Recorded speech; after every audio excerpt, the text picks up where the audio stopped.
Now let me talk about the economics here. Let me talk about the economics, because this here is really important too. You know, and you know, I don't want to sound anyway pessimistic, because this, you know, but I just want to feed you the reality, so that, you know, when you read stuff or you hear discussions, you know, just there's a caveat here. As many of us probably are old enough here to remember when oil was king, and OPEC, all you had to do is just get a whisper that there's going to be something happening in the Middle East, oil prices would skyrocket, or OPEC would decide, if they didn't like what was going on, they shut the spigot off, or they, you know, put an embargo, and oil prices would go sky high. Well, they can't do that anymore, and there's a reason. In the United States, there's something that within the last couple of years, we've started producing what's called oil from shale. And that has made one significant difference, and created a whole set of new dynamics and power in the market. And if you notice, within the last couple of years, oil prices is hovering around $50 a barrel. And the reason is, it costs about $40 a barrel today to produce from shale, oil from shale. The United States is just jumbling with it. So every time OPEC, if you notice, every time, you know, they go through their fight, when the market is in a glut, what happens? Price, because of the demand, price goes down. And then they started quarreling with each other about who's going to shut off or reduce production, etc. And then they come to some numbers and they reduce it. So the glut goes down. Well, when the glut goes down, the price goes up, and then it starts going around $50 a barrel. Then the United States kicks in with their oil shale, because that's their economic. And then when that happens, they put a glut in the market, and then so you go through that cycle. So my prediction is, and I could be very, very wrong here, you know, is that oil price is going to, I think it's around $50 or $52 a barrel, I think. But oil prices is going to go right around that. Now, what does that have to do with Guyana here? I've not seen the real numbers, but I anticipate the cost of production per barrel is going to be just about $35 to $40 a barrel production. However, on top of that, you've got the investment cost, which is about right now, it's probably going to run, I would say, between $4 and $5 billion. Now, the life of this field, based on the production rate that is projected and those values, probably, I don't know, maybe between 20 or 30 years. So any company, so guess what they're going to want to do is recover their investment costs and their production costs as early as possible. It makes sense. Now, in the agreement, the way that the agreement is structured, and I'm not telling you any secret here, because it's, matter of fact, I think Kaito News had published the agreement here. Somebody sent it to me probably a couple of months ago, so it's out there. So I'm not sharing any, you know, no secret here. But the agreement, within the agreement, there is, you know, you hear about this 50%. We're going to be getting 50%. It's 50% of the net profit. So here's what's written into the agreement. Let's say, and we're getting paid, it's called a production sharing agreement. Of course, you know, when we had the Seven Sisters, which was the 7 largest companies going way back in, you know, many, many decades ago, when you start producing all the, it was a very simple contract called concession contract, where they come in, they produce, they give you a certain percentage, the revenue or all, it's easy.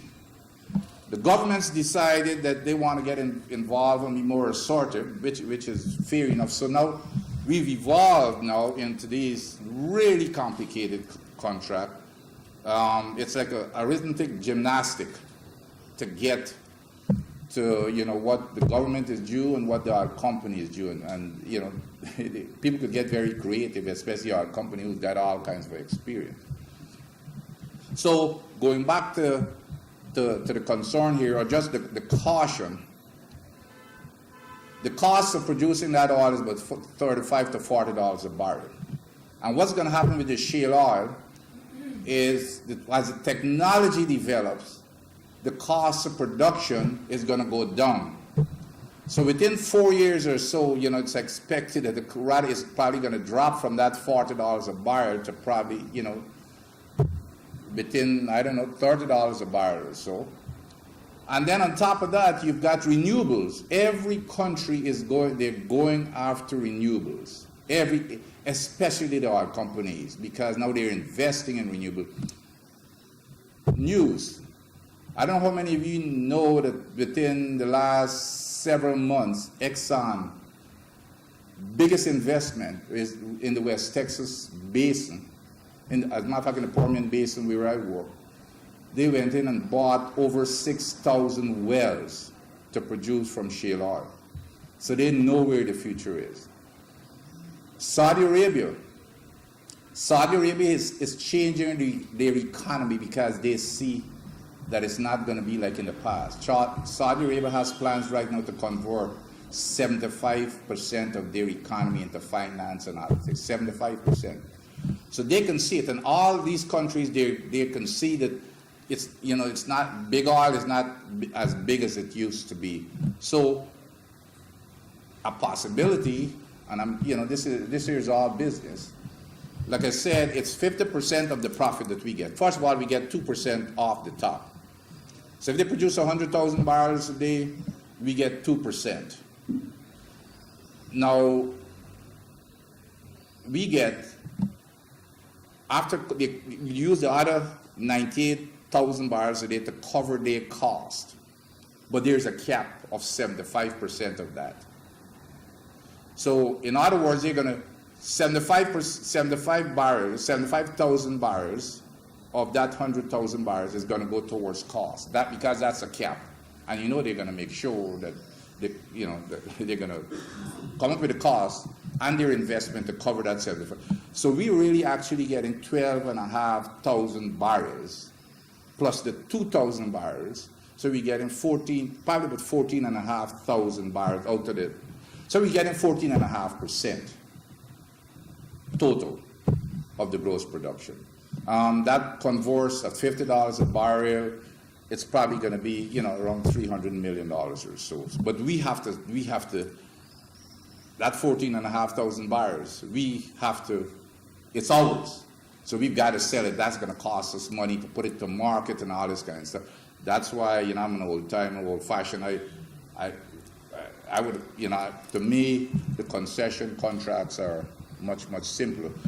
But what this is telling us, it's going to be so important and imperative that we have to have the right people to monitor. On our side, it's all about the money. Follow the money. I'm not saying that Exxon and them are going to perform any trickery, but, they're looking at their bottom line. And it's the reality. We're going to have folks who understands the business, especially in finance. I know we're thinking engineers and geologists and all that, which are important. But I'm telling you, probably, of course, I've got my bias, but when you hear somebody like myself who's a technical, saying that people in the financial business and the accounting who understands and has experience, they're going to be the most important set of people that we have to get on board to be on our side to monitor.